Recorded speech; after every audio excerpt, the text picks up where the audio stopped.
चाहे 10 लक्षण पर्व हो, चाहे रक्षाबंधन पर्व हो, चाहे अक्षय तृतीया रूप पर्व हो, कोई भी पर्व हो, काल सापेक्ष होते हुए भी प्रतिदिन इन पर्वों को याद करके अपने परिणामों को पवित्र बनाया जा सकता है। 10 लक्षण पर्व साल भर में कितने बार आते हैं? 3 बार। किंतु का अर्थ क्या? जो भाद्रपद में जो 10 लक्षण पर्व आता है उसको हाईलाइट आप लोगों ने किया, वो फेमस है।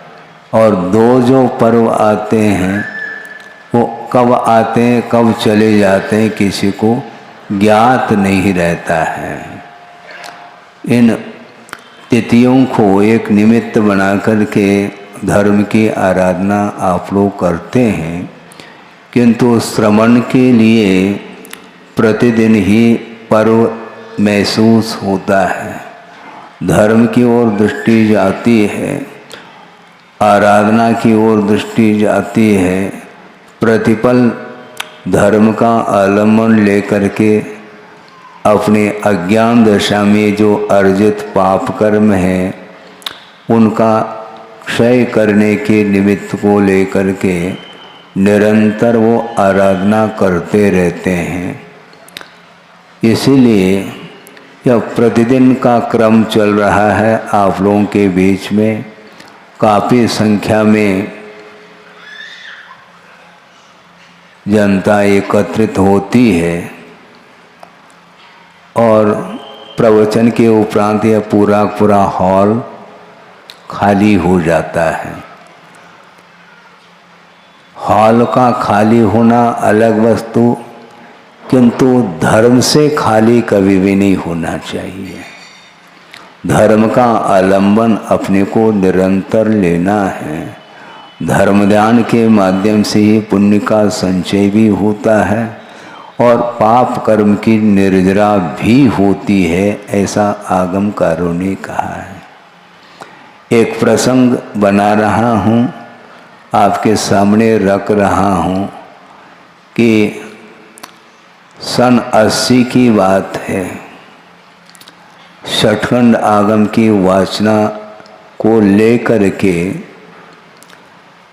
पंडित पन्नालाल जी साहित्याचार्य सागर ने गुरुदेव के चरणों में जाकर के निवेदन किया। उस समय गुरुदेव नैनागिरी में संघ सहित विराजमान थे। जाकर के ये निवेदन किया कि महाराज, विद्वानों ने जो प्राकृतनिष्ठ जो कर्म सिद्धांत ग्रंथ छठखंड आगम, जिसके ऊपर वीरसेन स्वामी ने टीका लिखी है, धवला टीका, और वो सालों वो ग्रंथ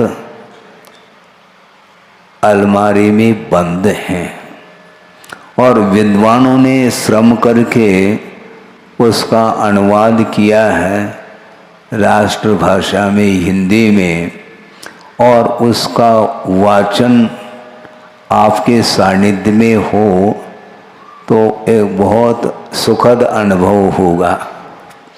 इस प्रकार उन्होंने निवेदन किया। तो निवेदन को सुन करके गुरुदेव ने कहा, अच्छा सोचा है आपने, समय पर संभव है। और सन 80 में प्रथम वासना के निमित्त को लेकर के गुरुदेव सागर पहुंच गए और वाचना प्रारंभ हुई है।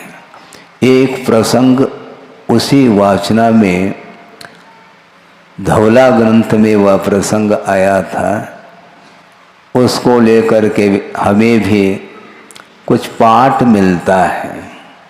वह ये है कि सम्यक दर्शन की उत्पत्ति में बहुत सारे बहिरंग कारण हुआ करते हैं।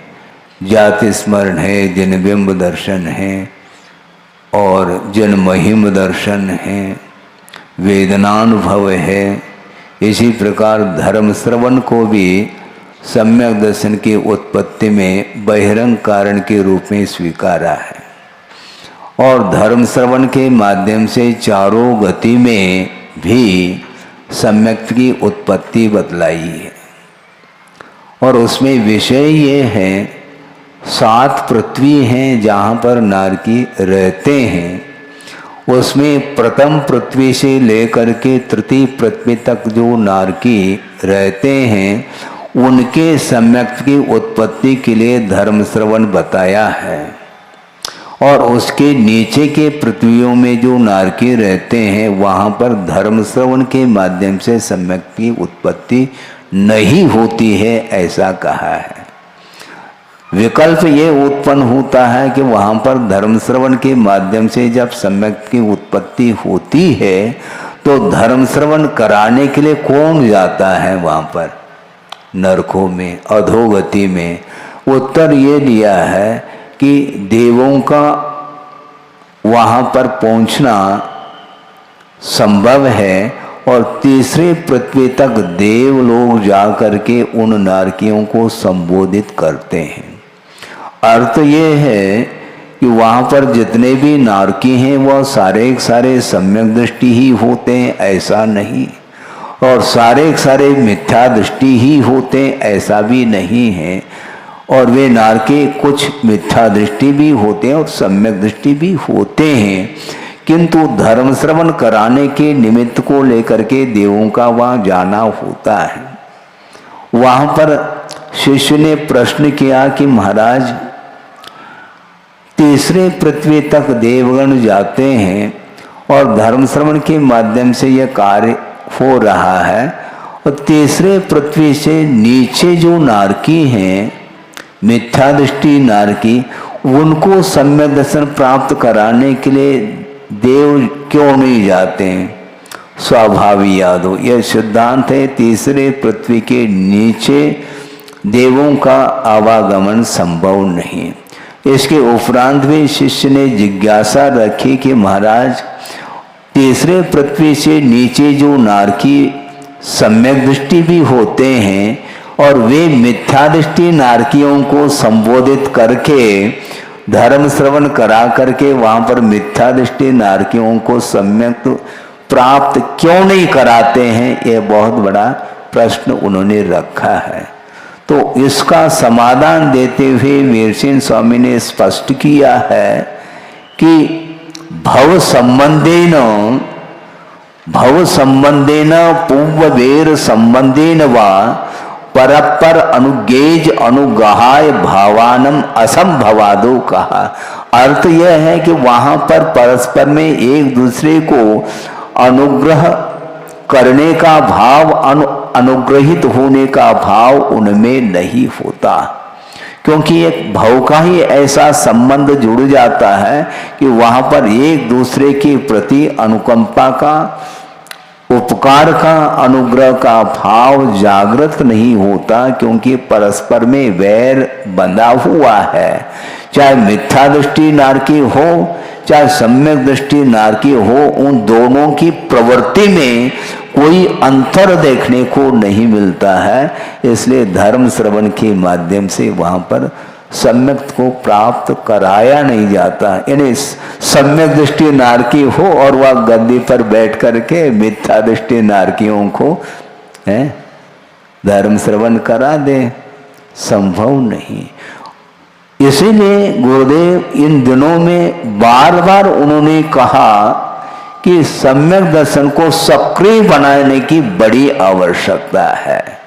सम्यक का होना अलग वस्तु, किंतु वह सम्यक तो सक्रिय होना चाहिए, उसमें एक्टिविटी आनी चाहिए, प्रयोगात्मक होना चाहिए। जितने भी सम्यक दर्शन के अंग हैं वे सारे सारे सक्रियता को प्राप्त होना चाहिए, जिसके माध्यम से परस्पर में एक दूसरे के प्रति वात्सल्य आदि का भाव प्रकट हो सके।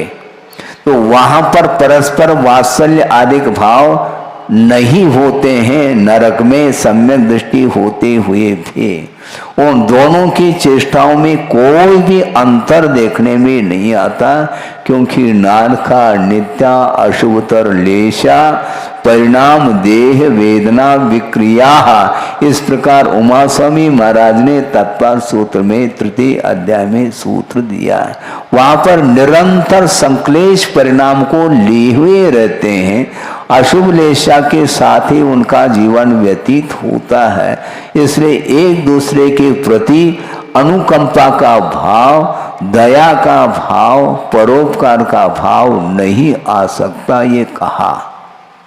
इसलिए इसे स्पष्ट है, गुरुदेव ने ये भी बात रखी थी उस समय कि क्लास फेलो का प्रभाव एक दूसरे के ऊपर नहीं पड़ सकता। हाँ, क्योंकि वह क्लास फेलो है, इसलिए वह फेल है। वो वहां पर टीचर की आवश्यकता पड़ती है। संभव है जो छात्र हैं उसमें कुछ कमजोर निकल सकते हैं और कुछ छात्र जो है बहुत प्रतिभा संपन्न शार्प माइंड जिसको बोलते हैं आप हो सकते हैं। कितने भी शार्प माइंड वाला वह छात्र क्यों ना हो, किंतु दूसरे छात्र के लिए वह पढ़ाना प्रारंभ करते हैं तो कोई सुनने वाला नहीं है वहां पर, क्योंकि एक दूसरे का प्रभाव नहीं पड़ता है। इसलिए वहां पर नरकों में सम्यक दृष्टि और मिथ्या दृष्टि नारकियों की जो प्रवृत्ति है, उन प्रवृत्ति में कोई भी रति भर भी कोई अंतर देखने को नहीं मिल रहा है। ये नहीं समझना चाहिए कि सम्यक दृष्टि जो नारकी होते हैं उनके पास शुभ लेशाएं होती हों, ऐसा नहीं। सब इक्वलिटी उसमें, सब समान हैं, इसलिए परस्पर में वैर जागृत होता है, कषाय उग्रता को प्राप्त हो जाता है। तो वहां पर एक दूसरे को समझाने की बात ही नहीं, न समझने की बात है। तब बात हमें समझ में आ गई। तीसरे पृथ्वी तक देवों का आवागमन होता है और वे देव शांत प्रकृति के होते हैं और उनकी वह जो समझाने का उनका जो भाव है वह दूसरे को समझ में आ जाता है। इसलिए हमारा ये कहना है कि धर्म श्रवण करने के लिए कम से कम भूमिका होनी चाहिए, परिणामों में सौम्यता आनी चाहिए, अनुग्रह का भाव आना चाहिए।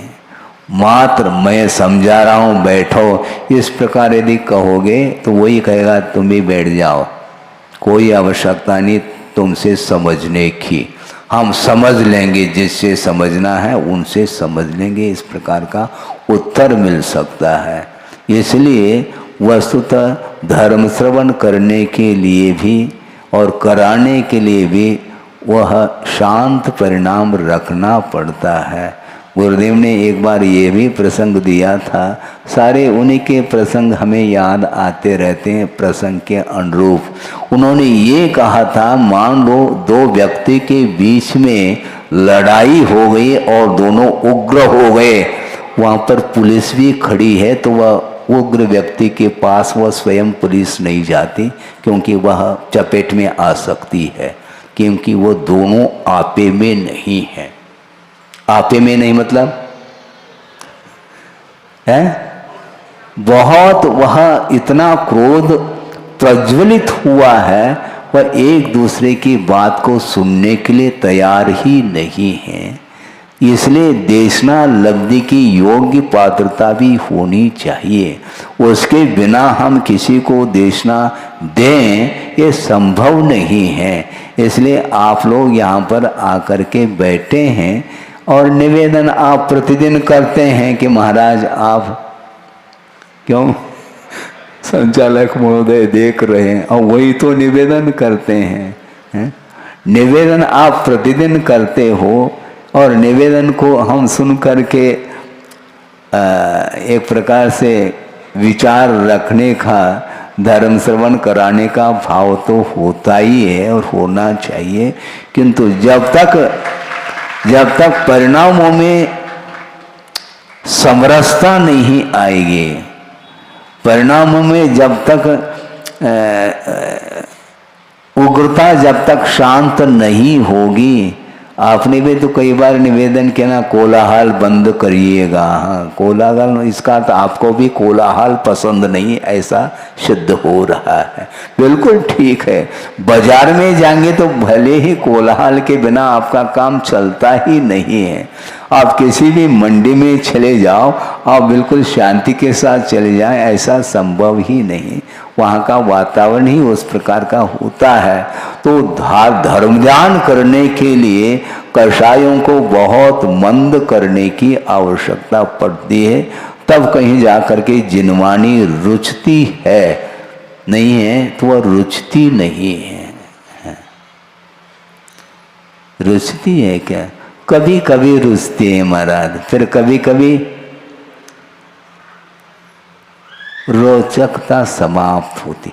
बार बार मान लो उसी विषय को रिपीट कर लें तो आप कहेंगे महाराज आप कोई नई चीज बता दो, और बार बार वही बोलते रहते हैं। तो हम ये पूछना चाहते हैं, प्रतिदिन दाल बाटी जो खाते हैं वो वही तो बार बार वही खा रहे हैं।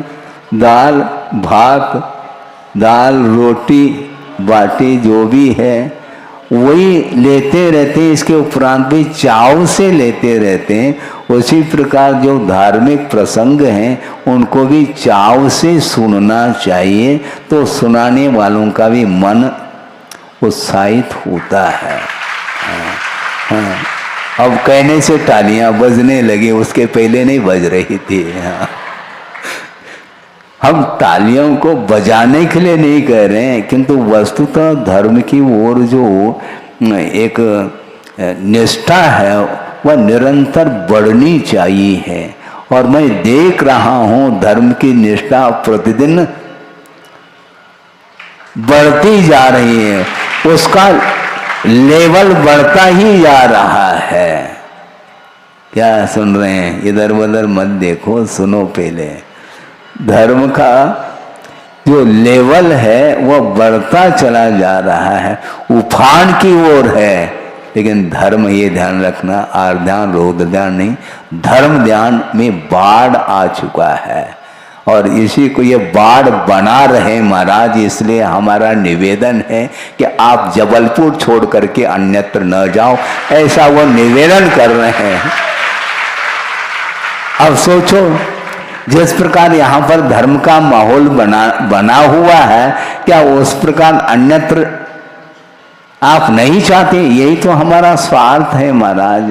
ठीक है, कोई बात नहीं। स्वार्थ के साथ यदि परमार्थ है तो कोई बाधा नहीं है।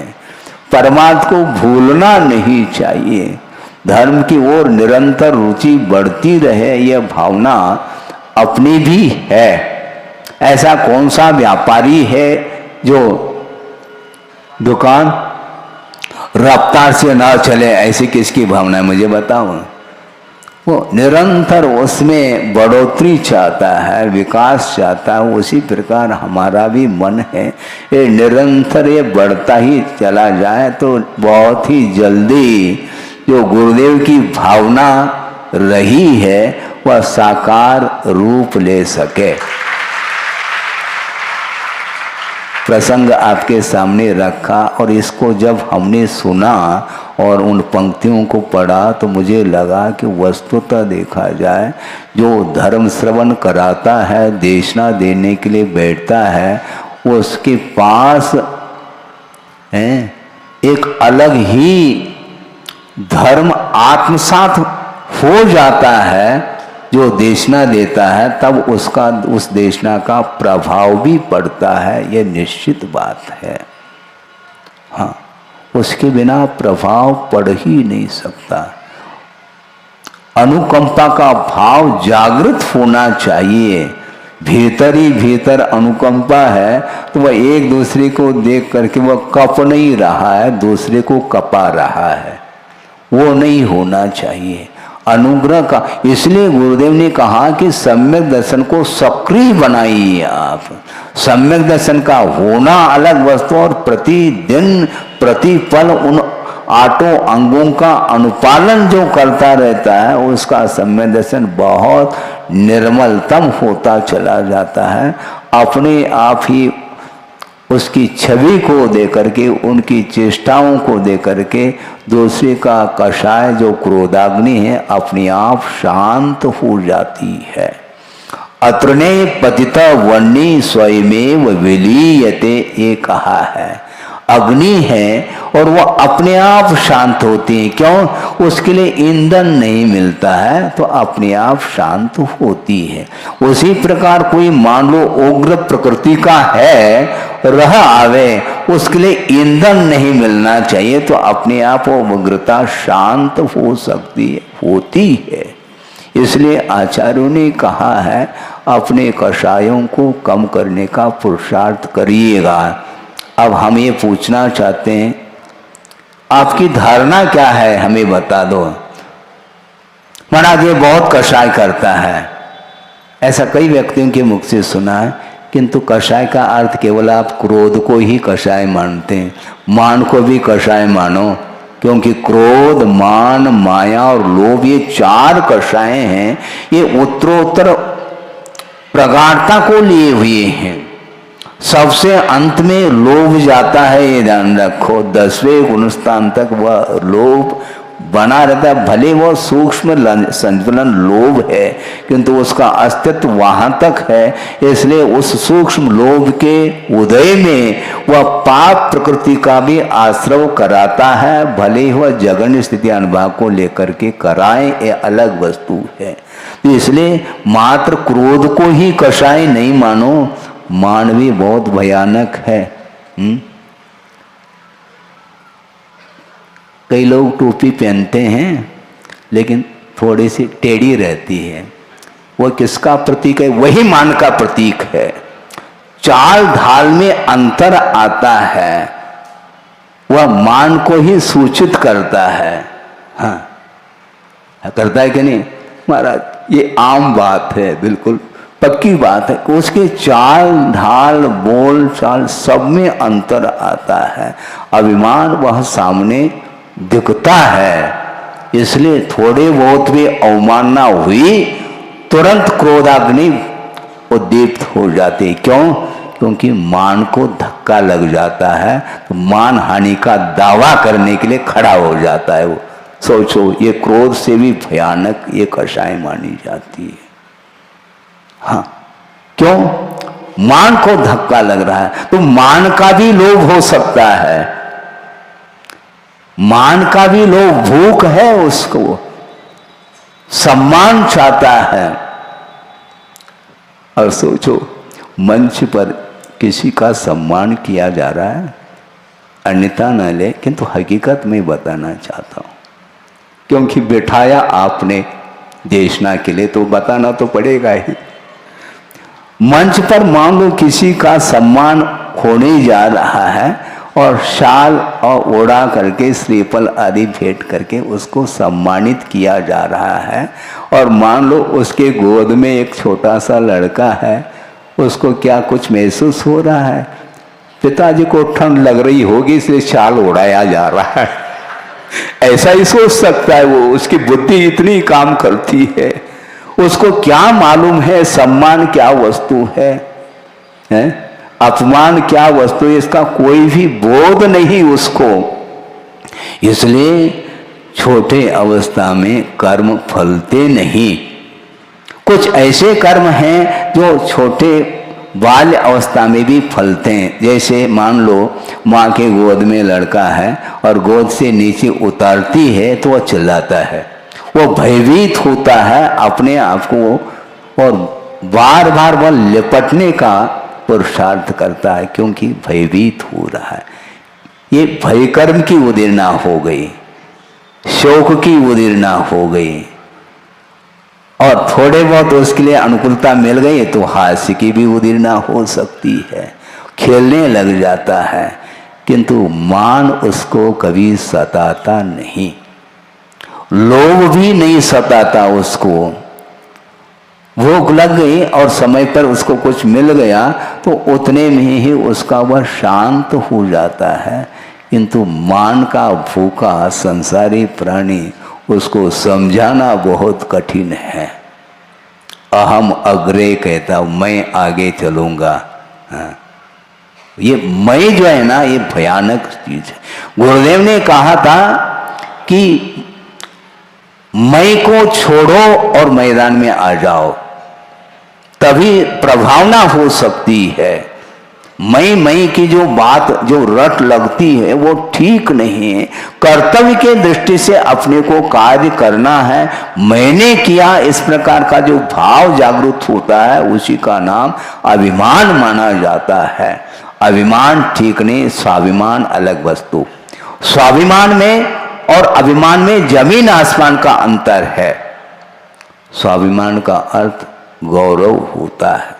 जैसे समझने के लिए आपने पड़गान करके मुनि महाराज को ले गए और ले गए, वहाँ पर नवधा भक्ति करनी है और मान लो बिठाल दिया और नवधा भक्ति फूलने लगे। पहले पाद प्रक्षालन होता है, फिर बाद में पूजन क्रिया संपन्न होती है। वो घबरा करके पाद प्रक्षालन को वो भूल गया और उन्होंने पूजन कर ली। उसके बाद बार बार शुद्धि बोल रहा है। हमने सब एक ही बार बोलो ना, बार बार क्यों बोल रहे हो? महाराज आप अंजलि नहीं छोड़ रहे हैं। मैं कैसे छोड़ सकता हूँ, मैं वैसे ही बैठा रहा। हमने सोचा कि थोड़े बहुत याद आ जाए तो इसका पुण्य है, नहीं तो लौटना तो है ही। मुझे याद नहीं आता है तो क्या बात हो गई? महाराज क्षमा कर लेना चाहिए। क्षमा तो हम 10 लक्षण पर्व में कर सकते हैं, उस समय नहीं कर सकते, ध्यान रखो।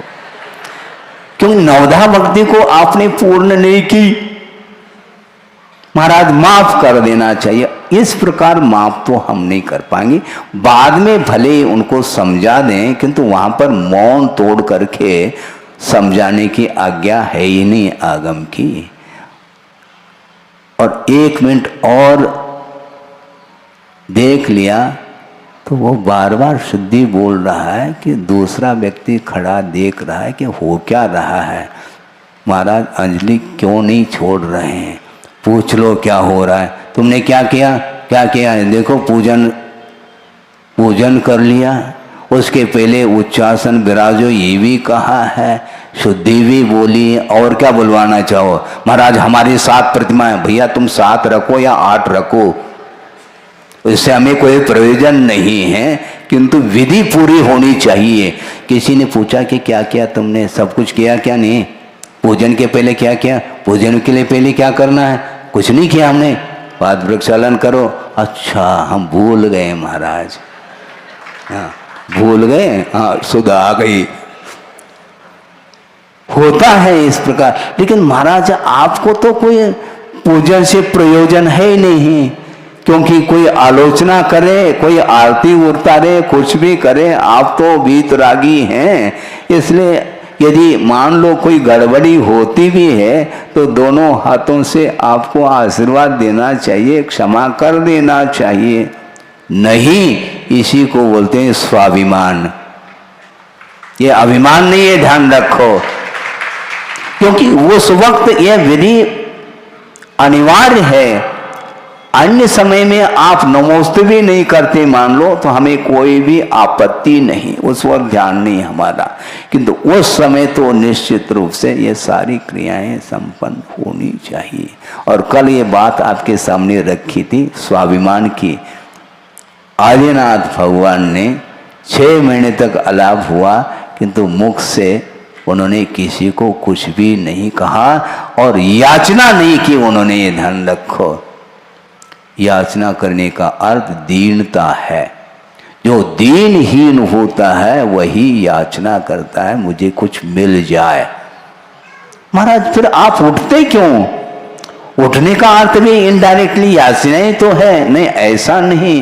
ये आगम की आज्ञा है कि विधिवत आहार संपन्न करके आना है, रुचिवत नहीं, विधिवत अर्थात आगम के अनुरूप उस कार्य को संपन्न करना है, ये ख्याल रहता है। और याचना संभव नहीं है। मिले तो ठीक, नहीं मिले तो ठीक है।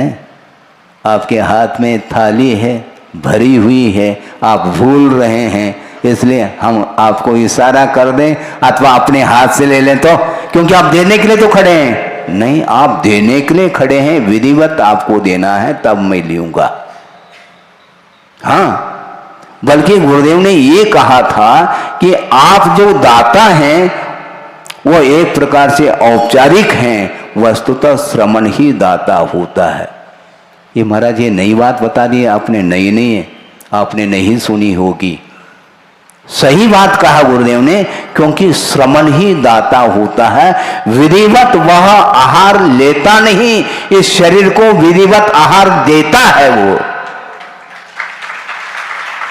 आ रही समझ में क्या नहीं आ रही? आप बिल्कुल नवदा भक्ति पूर्वक आप दे रहे हैं, आप दाता हैं, किंतु श्रमण भी विधिवत वह इस शरीर को दे रहा है, वह स्वयं के लिए ले नहीं रहा है, केवल पेट्रोल है, और ये पेट्रोल इस मशीन के लिए आवश्यक है, मुझे आवश्यक नहीं।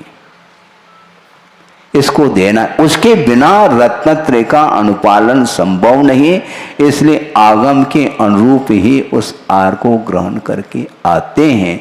इसलिए याचना नहीं करते, मांगते नहीं, इसलिए विधिवत यदि वह देता है तो लेंगे, नहीं तो अपन शांति से गाड़ी रिवर्स, महाराज रुको, अब रुकेंगे नहीं, कल देखेंगे। अभी हम गाड़ी रिवर्स लेंगे, रुकेंगे नहीं वहां पर, एकदम स्ट्रिक्ट ऑर्डर है आगम का। इसलिए अभिमान ठीक नहीं है। जो अभिमानी होता है वह देशना को भी सुन नहीं पाता।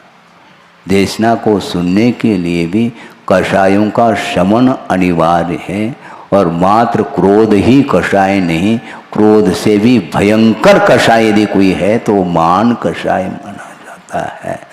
हमने सोचा, देखा उस दृश्य को, जिसको शाल श्रीफल से सम्मानित किया जा रहा है, लेकिन उस लड़के को कोई भी महसूस नहीं हो रहा कि ये क्या किया जा रहा है, क्योंकि उसकी बुद्धि काम नहीं कर रही और आप लोगों की बुद्धि काम कर रही है। इसी को बोलते हैं ज्ञान में सक्रियता आ गई है। इसी प्रकार सम्यक दर्शन में सक्रियता आनी चाहिए। बहुत कठिन होता है। व्यापार और एक सर्विसमैन, इन दोनों में भी अंतर रहता है। बड़े पोस्ट पर है तो उसका चाल ढाल अलग होगा। वो भले ही लास्ट में सभा में बैठा है, किंतु उसकी इच्छा है कोई न कोई मुझे बुलाएगा, क्योंकि मैं अतिथि हूं। और इधर से यदि मान लो संचालक महोदय उनको याद करते हैं तो सोचता हाँ हमारा कोई अस्तित्व है, सब पूरी सभा मुझे देखेगी। ये क्या है? ये सम्मान है। सम्मान के कई अर्थ होते हैं। सम्मान तो एक है ही है सम्मान, और समीचीन रूप से मान का अर्थ प्रमाण ज्ञान हुआ करता है, जिसको सम्यक ज्ञान बोलते हैं। उस ओर यदि दृष्टि है तो मान समाप्त हो सकता है। मैं ज्ञानी हूं, ये समाप्त। मैं को भूलो ना, हा? मैं को भूलो। ज्ञान तो प्रत्येक के पास है। ज्ञान से शून्य कोई भी जीव है ही नहीं दुनिया में। वह ज्ञान ही उसका लक्षण है, उपयोगी उसका लक्षण है। उपयोग से शून्य कोई भी जीव नहीं हो सकता, किंतु कंपैरिजन में तुलनात्मक दृष्टि से इनके पास ज्यादा ज्ञान है, मेरे पास कम है। यह जो है उसको तनाव में ले आता है। इसलिए कषाय का शमन करिए। बहुत शांति के साथ आप सुन रहे हैं, जबकि बार बार बिठालने की आवश्यकता पड़ रही थी संचालक महोदय को। अब बीच में एक व्यक्ति भी खड़ा नहीं हो रहा है, शांति के साथ सुन रहे हैं। इसी प्रकार इसको सुन करके अपने जीवन में शक्ति के अनुरूप उतारने का पुरुषार्थ करिएगा, तभी वह देशना की भी सार्थकता सिद्ध होती है।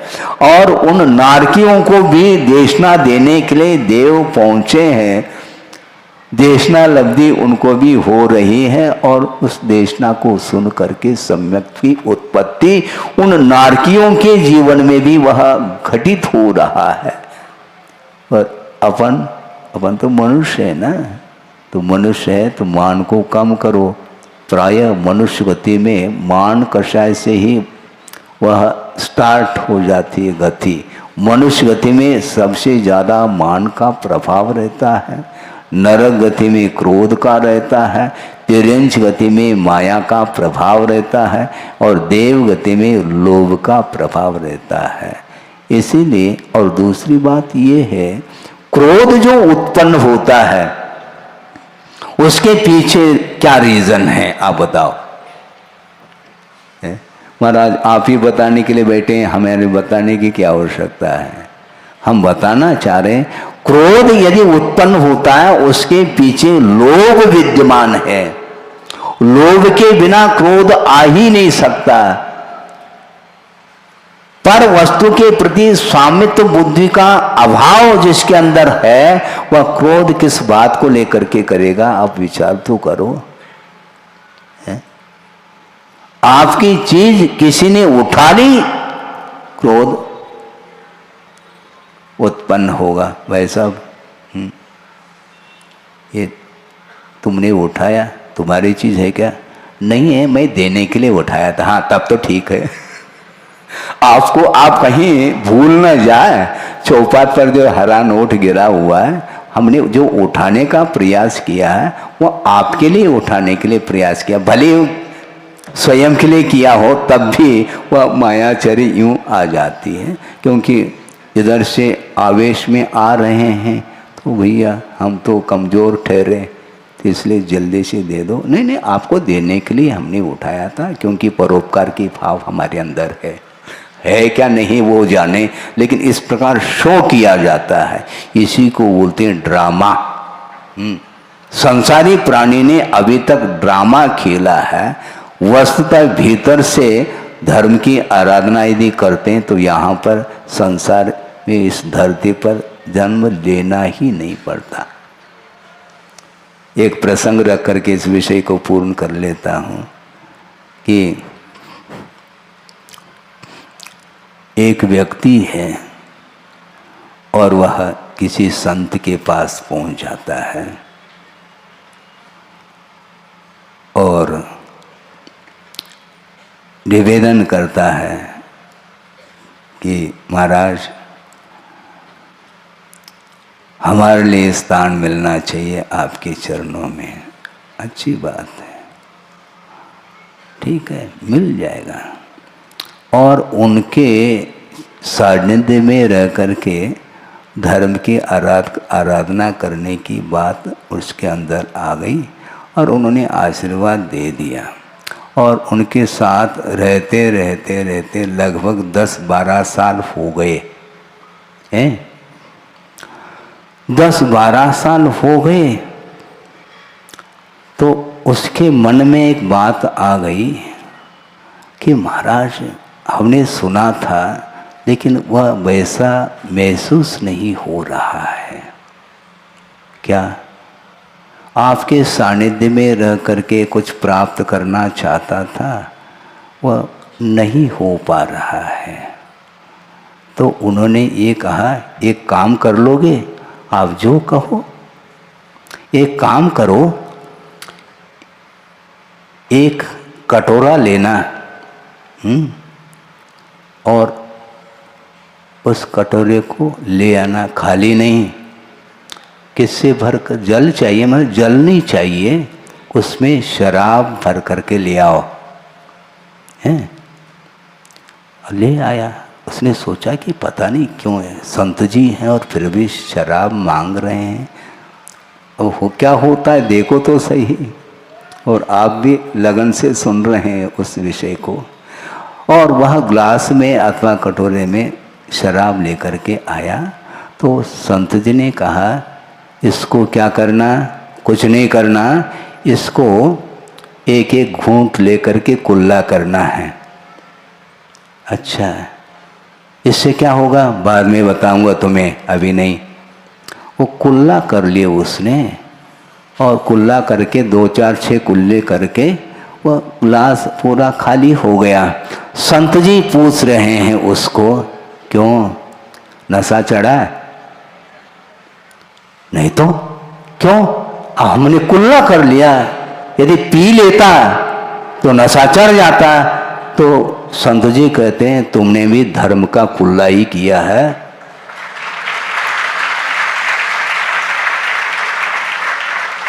उतारा नहीं तुमने। धर्म श्रवण करना मात्र पर्याप्त नहीं है, ये आशय था उनका। आप धर्म श्रवण करने के लिए बैठे हो, बैठना चाहिए, किंतु निरंतर उसका पान अनुपान करना चाहिए। मात्र सुन करके, एक कान से सुन करके दूसरे कान से यदि निकालोगे तो वह कुल्ले करने की भांति वह सिद्ध हो जाता है। किंतु 20 से 25 दिन से मैं देख रहा हूँ केवल आप कुल्ला नहीं कर रहे हैं किंतु आत्मसात करते चले जा रहे हैं। हाँ अब इसमें टाली थोड़ी अच्छी बज गई। पहले तो ऐसा लग रहा था कहीं क्रिटिसाइज तो नहीं हो रहा है। क्रिटिसाइज नहीं, हकीकत है। क्योंकि संसार में अनेक प्रकार के जीव होते हैं, वो इसी प्रकार वो करते चले जाते हैं। इसलिए आत्मा का विकास जो होता है वह मात्र श्रवण से नहीं होता किंतु उसको आत्मसात करने से होता है। पक्की बात है। समय आपका हो गया है और कल जिस प्रकार पर्व आया था उसी प्रकार यह भी आपके सामने विषय रखा है कि सम्यक की उत्पत्ति में धर्म श्रवण कारण है, किंतु धर्म श्रवण कौन करा सकता है?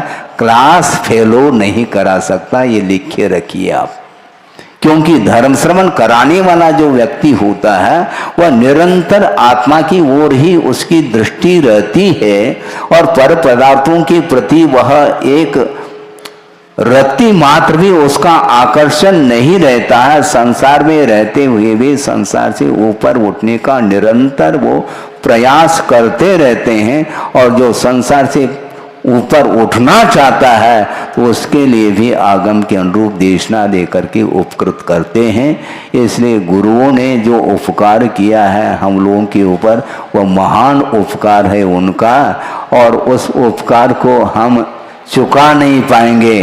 किंतु ये ध्यान रखो, उस उपकार को यदि चुकाना चाहो, जिस प्रकार उन्होंने कार्य किया है उसी प्रकार आपको भी करना होगा। हाँ महाराज वैसे तो नहीं कर पाएंगे, कोई बाधा नहीं ना, हमें कोई बाधा नहीं। आप धीरे धीरे चलिए, किंतु आपका जो मुख है वह विपरीत दिशा की ओर नहीं होना चाहिए। आप बिल्कुल मोक्ष मार्ग पर कीड़े के चाल से चलो, हमें कोई बाधा नहीं, किंतु मंजिल की ओर ही आपका मुख होना चाहिए। इर्द गिर्द आजू बाजू यदि मुख हो जाए तो वह ठीक नहीं माना जाता। इसलिए एकाग्र होकर के आप लोगों ने आध पौन घंटा धर्म श्रवण किया है, किंतु इसको आपने कुल्ला नहीं किया, ऐसा मेरा विश्वास है। चल तालियां बजने लगी। इसी को बोलते हैं आप आत्मसा। बहुत अच्छा स्वर्णिम यह अवसर आप लोगों को मिला है और गुरुदेव ने जो पिलाया है उसको आपने आत्मसात किया है, तब जा करके यह सारा वातावरण निर्मित हुआ है, मेरे द्वारा निर्मित नहीं हुआ। ये ध्यान रखो। हमने एक दिन कहा था जिस प्रकार आप सुनने के लिए बैठे हैं उसी प्रकार आपके बीच में मैं भी धर्म श्रवण करने के लिए बैठा हूँ, क्योंकि गुरुदेव प्रतिपल देशना दे रहे हैं, आपके बीच में नहीं है, ये अलग वस्तु। किंतु उनका निरंतर जो मन है वह धर्म प्रभावना में ही लगा हुआ है। उनके उपकार और उनके संकेत, उनके आशीर्वाद, उनके आदेश आदि का पालन करके जहाँ तक वो पहुँचना चाह रहे हैं, आपको पहुँचाना चाहते हैं, वहाँ तक हमें भी पहुँचना है और आपको भी पहुँचना है। सब एक दूसरे मिल करके पहुँचेंगे, हम ये ध्यान रखो। हाँ हाँ, हम आपको आगे करेंगे, हम पीछे पीछे चलेंगे, इसमें क्या दिक्कत है। और आप चलते हैं आगे आगे महाराज, है? मैं पीछे पीछे चलता हूं कि आगे आगे, मुझे बताओ। जब प्रगान करके ले जाते हैं तो आप ही तो आगे होते हो। हाँ बिल्कुल, आप आगे आगे जाते हैं, क्योंकि मैं आगे इसलिए नहीं हो सकता कि कहां पर जाना मुझे थोड़ी ज्ञात है, क्योंकि आप प्रतिदिन घर में प्रवेश करके आपको परिचय है कि कहां पर क्या रखा है। तो इसलिए आपके पीछे पीछे ही आते हैं। और पीछे पीछे आते हुए भी एक और छोटा सा प्रसंग आपके सामने रख करके पूर्ण करता हूँ। किसी ने, सज्जन ने कहा है कि महाराज, दाता का हाथ ऊपर रहता है और आपका हाथ नीचे। गुरुदेव ने कहा, कपता किसका? हाथ किसका कप रहा है? ऊपर, आपका ऊपर हाथ है, किंतु आपका हाथ कप रहा है, श्रमण का हाथ कपता नहीं। भले उसका हाथ नीचे, नीचे रहो ऊपर रहो, इससे कोई प्रयोजन नहीं है। वो आते हैं और सिंह वृत्ति इसी को बोलते हैं, स्वाभिमान के साथ आएंगे। धर्म के लिए यदि मान लो, धर्म का बहुमान यदि नहीं रहता है तो वो लेंगे नहीं। केवल खाना पूर्ति नहीं करना। कोई ये कह सकता है महाराज इतना तो बनाया गया है, इसलिए आराम से आप ले लो। नहीं, हम आराम से लेना नहीं चाहिए, ये ग्रास पर्याप्त है, किंतु धर्म का बहुमान बना रहना चाहिए। इसलिए याचना के साथ नहीं, किंतु आगम के अनुरूप उस क्रिया को संपन्न करते हैं, तब कहीं जा कर के वह सबके लिए आगम के अनुरूप पाठ दे सकते हैं। इसलिए सम्यक दर्शन यदि नहीं है तो धर्म श्रवण के द्वारा सम्यक को प्राप्त किया जा सकता है, और यदि है तो उसको सक्रिय बनाया जा सकता है। इस प्रकार गुरुदेव का आशय है। अहिंसा परमो धर्म की जय। बोधि समाधि परिणाम शुद्धि स्वात्मोपलब्धि शिव शोक सिद्धि चिंतामणिम चिंतित वस्तुदाने त्वाम वंद मानस्य ममास्तुते। परम पूज्य आचार्य गुरुवर श्री विद्यासागर जी मुनि महाराज की जय।